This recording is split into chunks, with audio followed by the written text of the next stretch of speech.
Patentomatics channel. Welcome to Patentomatics channel. In our today video we are going to talk about the computer mouse patent, U.S. patent number 3,541,541, issued to Douglas Engelbart in 1970. To make sure to hit the like button, also share, and don't forget to subscribe this channel. Engelbart received a patent for the wooden shell with two metal wheels, U.S. patent number 3,541,541, in 1970, describing it in the patent application as an XY position indicator for a display system. It was nicknamed the mouse because the tail came out the end. Engelbart revealed about his invention. Engelbart's final patent was for the invention of the computer mouse in 1964, filed in 1967 and awarded in 1970. The mouse patent Doug Engelbart's patent on the computer mouse, titled XY position indicator for a display system, 3,541,541, filed June 21, 1967 and granted January 17, 1970, was described in the patents. On computer mouse, an XY position indicator control for movement by the hand over any surface to move a cursor over the display on a cathode ray tube. The indicator control generating signals indicating its position to cause a cursor to be displayed on the tube at the corresponding position. The indicator control mechanism contains X and Y position wheels mounted perpendicular to each other, which rotate according to the X and Y movements of the mechanism, and which operate rheostats to send signals along a wire to a computer which controls the CRT display. Given its long evolutionary history, it is curious that the mouse has also played a prominent role in the recent history of technology. For those of you who like the four-legged creature more or less intact, there is the famous Harvard mouse and the patent issues that it raised, here. But far more prevalent and well-known is the hand-activated device that has served hundreds of millions of users in operating their computer devices. Known simply as the mouse, it has become one of the most widespread items of computer software ever. The computer mouse noted a sad milestone earlier this week, with the death of Douglas Engelbart at the age of 88. Engelbart may not have been a household name, though this cat, always on the lookout for mice and their progenitors, was familiar with it, but he was an early computer pioneer and visionary, best known for U.S. patent number 3,541,541, applied for in 1967 and granted in 1970, entitled XY position indicator for a display system, here, known far and wide as the mouse. It was Engelbart who saw early that the inside of computer could be efficiently operated by means of an external device. This insight was part of his more general worldview, whereby he committed himself to finding better ways to enable people to work together in a digital environment, what he called augmenting human intellect. So strong was his belief in this vision that he was apparently ill at ease with the personal computer, at least in its early stages, because the device deflected the focus from collaboration to individual use. As stated by the CEO of Sri International, Engelbart brought tremendous value to society. We will miss his genius, warmth and charm. Anyone in the world who uses a mouse or enjoys the productive benefits of a personal computer is indebted to him. All of this may be well and good, but this cat cannot help but wonder whether there is something in the patent incentive and reward system that is a bit amiss here. The circumstances surrounding the inventor's failure to exploit the mouse invention are not of the David Teese variety, here, which focuses on the question of why the innovator seldom is the person who successfully commercializes the product. The answer to that apparent conundrum is that there is a different set of capabilities required if a patented invention is to be marketed successfully, what Teese calls complementary assets. Please subscribe this channel. Here, however, no one seems to have appropriated much value from the patented invention itself. It was not the case that Sri had no idea of the value of the invention, but rather that the invention was simply too far ahead of the marketplace to be reasonably exploited by anyone during the life of the patent. Don't get this cat wrong, he did find any report that expressed regret on the part of those involved that the patented invention did not enjoy commercial success. Still, something seems, well, unfair. Here, permit this cat to propose a counterfactual. Suppose that Sri had sold its rights in the patent to ABC, and immediately thereafter IBM launched its PC product, including a mouse device, to great success. ABC then sought to extract a modest royalty from all sales of the mouse, which were growing at an exponential rate, splitting the royalty with Sri, which in turn shared some of its newly found income with the inventor. Given the current debate about patent trolls, which result is a better outcome for the patent system, the contribution to the public domain with little remuneration to the inventor and his employer, Guiding philosophy. Engelbart's career was inspired in December 1950 when he was engaged to be married and realized he had no career goals other than a steady job, getting married and living happily ever after. 15. Over several months he reasoned that, please subscribe this channel. He would focus his career on making the world a better place. Any serious effort to make the world better would require some kind of organized effort that harnessed the collective human intellect of all people to contribute to effective solutions. If you could dramatically improve how we do that, you'd be boosting every effort on the planet to solve important problems. The sooner the better. Computers could be the vehicle for dramatically improving this capability. SRI and the Augmentation Research Center. Engelbart took a position at SRI International, known then as Stanford Research Institute, in Menlo Park, California in 1957. He worked for Hewitt Crane on magnetic devices and miniaturization of electronics. Engelbart and Crane became close friends.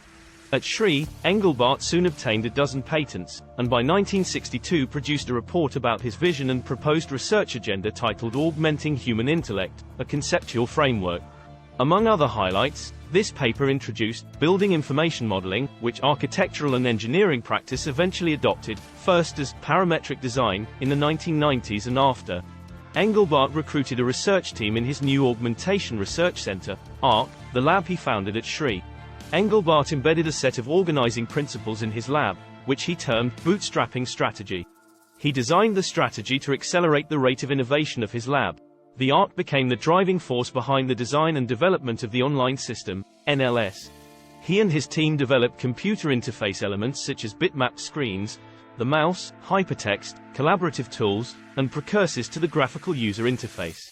He conceived and developed many of his user interface ideas in the mid-1960s, long before the personal computer revolution, at a time when most computers were inaccessible to individuals who could only use computers through intermediaries, see batch processing, and when software tended to be written for vertical applications in proprietary systems. Engelbart applied for a patent in 1967 and received it in 1970, for the wooden shell with two metal wheels, computer mouse, US patent 3,541,541, which he had developed with Bill English, his lead engineer. Sometime before 1965, in the patent application it is described as an XY position indicator for a display system. Engelbart later revealed that it was nicknamed the mouse because the tail came out the end. His group also called the on-screen cursor a bug, but this term was not widely adopted. 30. Engelbart's original cursor was displayed as an arrow pointing upward, but was slanted to the left upon its deployment in the Xerox PARC machine to better distinguish between on-screen text and the cursor in the machine's low-resolution interface. The now familiar cursor arrow is characterized by a vertical left side and a 45-degree angle on the right. He never received any royalties for the invention of the mouse. During an interview, he said, SRI patented the mouse, but they really had no idea of its value. Some years later it was learned that they had licensed it to Apple Computer for something like $40,000. 32. Engelbart showcased the corded keyboard and many more of his and ARC's inventions in 1968 at the mother of all demos. Please subscribe this channel. As early as 1970, several of his researchers became alienated from him and left his organization for Xerox PARC, in part due to frustration, and in part due to differing views of the future of computing. Engelbart saw the future in collaborative, networked, timeshare, client-server computers, which younger programmers rejected in favor of the personal computer. The conflict was both technical and ideological. The younger programmers came from an era where centralized power was highly suspect, and personal computing was just barely on the horizon. Beginning in 1972, several key ARC personnel were involved in Erha Seminars training, EST, with Engelbart ultimately serving on the corporation's board of directors for many years. Although EST had been recommended by other researchers, the controversial nature of EST and other social experiments reduced the morale and social cohesion of the ARC community. The 1969 Mansfield Amendment, which ended military funding of non-military research, the end of the Vietnam War, and the end of the Apollo program gradually reduced ARC's funding from ARPA and NASA throughout the early 1970s. SRI's management, of Engelbart's approach to running the center, placed the remains of ARC under the control of artificial intelligence researcher Bertram Raphael, who negotiated the transfer of the laboratory to Timshare in 1976. Engelbart's house in Atherton, California burned down during this period, causing him and his family further problems. Timshare took over NLS, and the lab that Engelbart had founded hired most of the lab staff, including its creator as a senior scientist, renamed the software Augment, and offered it as a commercial service via its new office automation division. Timshare was already somewhat familiar with NLS. When ARC was still operational, it had experimented with its own local copy of the NLS software on a mini-computer called Office One. As part of a joint project with ARC at Timshare, Engelbart soon found himself further marginalized. Operational concerns at Timshare overrode Engelbart's desire to conduct ongoing research. Various executives, first at Timshare and later at McDonnell Douglas, which acquired Timshare in 1984, expressed interest in his ideas, but never committed the funds or the people to further develop them. His interest inside of McDonnell Douglas was focused on the enormous knowledge management and IT requirements involved in the life cycle of an aerospace program, which served to strengthen Engelbart's resolve to motivate the information technology arena toward global interoperability and an open hyperdocument system. Engelbart retired from McDonnell Douglas in 1986, determined to pursue his work free from commercial pressure. Bootstrap and the Doug Engelbart Institute. Teaming with his daughter, Christina Engelbart, he founded the Bootstrap Institute in 1988 to coalesce his ideas into a series of 3-day and half-day management seminars offered at Stanford University from 1989 to 2000. By the early 1990s there was sufficient interest among his seminar graduates to launch a collaborative implementation of his work, and the Bootstrap Alliance was formed as a non-profit home base for this effort. Although the invasion of Iraq and subsequent recession spawned a rash of belt-tightening reorganizations which drastically redirected the efforts of their alliance partners, they continued with the management seminars, consulting, and small-scale collaborations. In the mid-1990s they were awarded some DARPA funding to develop a modern user interface to Augment, called Visual August Term, VAT, while participating in a larger program addressing the IT requirements of the Joint Task Force. Thanks for watching. Please subscribe this channel.